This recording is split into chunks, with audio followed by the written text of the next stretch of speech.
Gracias por la pregunta, la cual me permite comenzar con la idea que quería comenzar.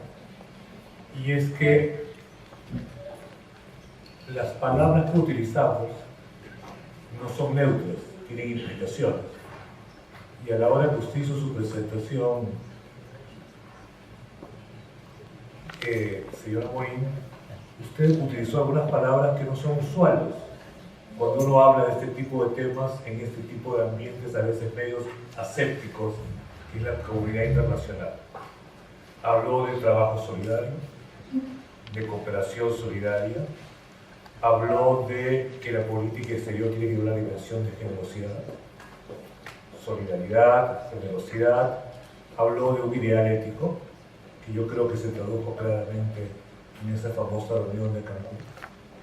Habló también de fraternidad, habló de pasión, y creo yo que estas palabras, que no son usuales en los discursos internacionales, marcan el contexto ético en el cual se tiene que desarrollar el tipo de trabajo que queremos hacer.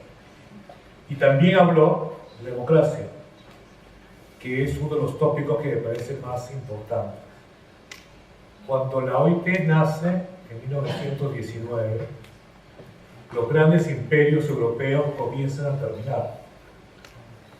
Y la OIT introduce un principio que no existió en aquel momento, o no existía hasta aquel momento, en el cual una organización internacional, los estados no están solamente representados por los gobiernos, sino también por actores de la sociedad civil, lo cual de alguna manera es contribuir a algo que hoy día creo que lo estamos construyendo, que es la democratización de las relaciones internacionales. La democracia no solamente es un ideal interno de los países, sino que tendría que ser un ideal también del gobierno mundial o de la coordinación de nuestras acciones a nivel mundial. Mis colegas de Naciones Unidas, de diferentes agencias, hablan muchísimo de la importancia de la sociedad civil, y estoy seguro que escuchan mucho a la sociedad civil. Pero la única agencia de Naciones Unidas que tiene la sociedad civil en sus órganos de gobierno es la OIT. Y la tenemos desde que antes que se creara el sistema de Naciones Unidas. Los trabajadores y los empleadores son parte de ese consejo de administración que usted alguna vez presidió. Y usted sabe lo difícil que es cualquier relación trilateral, sobre todo cuando hay intereses que son muy contrapuestos. Sin embargo, también usted fue testigo de la posibilidad que significa la creación de consensos. Pues algo que está en la naturaleza misma, en el ADN de la OIT, es justamente esta convicción de que la democracia es un método de trabajo. Y creo que ahí está un poco la tarea también en la perspectiva hacia Buenos Aires más 40. Después de la Segunda Guerra Mundial, viene todo el movimiento descolonizador en África. En América Latina transitamos de estas dictaduras del siglo pasado a estas nuevas democracias con sus pros y sus contras en nuestras tierras, pero al final de cuentas esta aspiración por la libertad se traduce a nivel interno en una organización que respete la democracia y a nivel internacional una contribución para que las relaciones entre los países sean cada vez más democráticas. Creo que ahí está una de las claves por las cuales se incorpora no solamente la idea de democracia en los Objetivos de Desarrollo Sustentable, sino también el concepto mismo de trabajo decente. Al final de cuentas, el trabajo decente en sus 4 dimensiones responde a un mandato histórico de la OIT, que son las normas internacionales, a un clamor de la gente, que es que se generen empleos, a un mandato ético que tiene la OIT, que es la promoción de la protección social, y a un mandato político, que es la creación de consensos. Entonces yo creo que el gran desafío hacia Buenos Aires 40 es incorporar explícitamente la contribución que la cooperación sur-sur puede hacer a que haya más democracia en los países y en la comunidad internacional. Sin lugar a dudas, la reunión de CELAC, que fue la primera vez, fue en Bahía. Yo fui testigo de la que hubo en Costa Rica, demuestra que hay una madurez institucional. Quizás tenemos agendas demasiado amplias. Usted tiene una OEA en las Américas que tiene como 4.000 mandatos y no tiene el presupuesto para hacer ni uno solo. Entonces hay que comenzar a compensar de alguna manera con acciones entre todos los países esa agenda que hemos armado. Yo creo que es importante lo que usted señaló y estoy convencido de que ese es el sentido de estas reuniones que está promoviendo la OIT. Nosotros creemos que los países del sur con los países del norte pueden ser sujetos de la historia, pero que tenemos que ser capaces en el sur de contribuir a la agenda. Y esto de la agenda es importante tenerlo en cuenta, y con esto voy a concluir, porque esa es una de mis preocupaciones principales.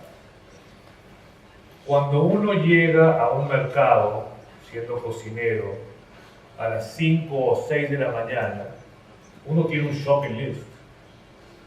Pero al mediodía, cuando lleguen los clientes al restaurante, va a necesitar tener un menú. Entonces, no basta tener shopping list para poder responder de la cooperación sur-sur, sino hay que tener un menú, hay que tener una propuesta.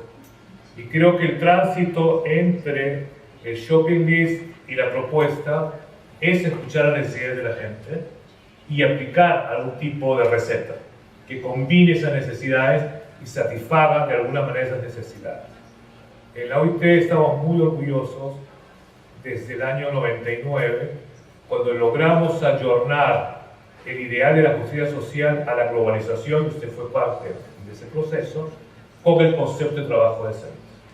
El concepto de trabajo decente no es un shopping list, es un menú articulado, y nosotros conseguimos que ese menú articulado puede ser un catalizador de políticas económicas y sociales para poder proveer empleo y que la gente sea la que haga su propia agenda. Cuando hicimos la reunión regional americana en Brasilia en el año 2006, inmediatamente después de la cumbre de Mar del Plata, algo que quedó claro era que era importante tener esta agenda integrada porque Brasil logró generar empleo no porque generó crecimiento económico. Brasil generó crecimiento económico con una vocación de generación de empleo. Estuvieron incluidas ahí las respuestas de ese tipo. Hoy día el gobierno de Costa Rica está intentando reformar la ley del Banco Central de Reserva costarricense para que a la hora que se definen las políticas macroeconómicas sean tomados en cuenta los indicadores laborales. Esto no es una cosa revolucionaria porque lo tiene desde que se creó la Reserva Federal Norteamericana. Sin embargo, ninguno de nuestros países tiene como consideración de su trabajo para definir políticas macro el que se tomen en cuenta los indicadores laborales. Yo creo que ahí hay espacios que van a permitir democratizar no solamente las relaciones, sino este tipo de decisiones que al final son consecuencia de decir, o creemos en el trickle down que sabemos que no funcionó, o hacemos políticas de crecimiento económicas deliberadamente buscadoras de generación de empleo, porque el empleo va a permitir que vivamos sin subsidios. Los subsidios no pueden ser eternos y tenemos que generar más y mejores empresas que permitan más y mejores empleos en sociedades que sean más y mejores desde el punto de vista de la democracia, que no solamente es la liturgia electoral de cada 4 años o 5 años, sino el efectivo control de las autoridades, que la agenda la ponga la gente y que las autoridades ejecuten esa agenda y que tenga un mecanismo de control. Creo que esa aspiración democrática debería estar en el corazón de la cooperación sur-sur como algo explícito y deliberado. Thank you, Virgilio.